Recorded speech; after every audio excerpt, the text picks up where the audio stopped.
এই অধ্যায়ের শুরুতে 1 থেকে 4 পদের মধ্যে আমরা দেখি ভয় থেকে নতুন অনুগ্রহ। যাকব চক্ষু তুলিয়া দেখিলেন ঐশ্য আসিতেছেন এবং তার সহিত 400 লোক।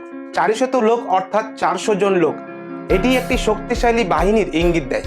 মানবীয়ভাবে চিন্তা করলে ভয় পাওয়া স্বাভাবিক ব্যাপার, কারণ প্রায় 20 বছর আগে ঐশ্য বলিয়াছিলেন তিনি যাকবকে হত্যা করিবেন, যা আমরা আদি পুস্তক তার 27 অধ্যায় 41 পদে দেখি।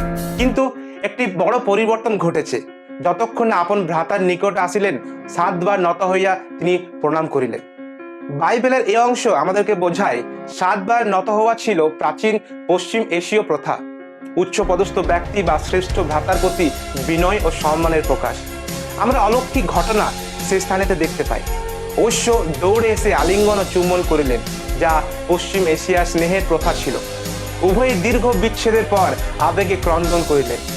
এখানে আমরা দেখতে পাই বাইবেলে উল্লিখিত শব্দে যেমন সময়ে আমাদের ক্ষতিকে পরিপূর্ণ করে দেয়, কিন্তু প্রকৃতপক্ষে ঈশ্বরই হৃদয় পরিবর্তন করে। যাকবের প্রার্থনার উত্তর এখানে আমরা দেখতে পাই।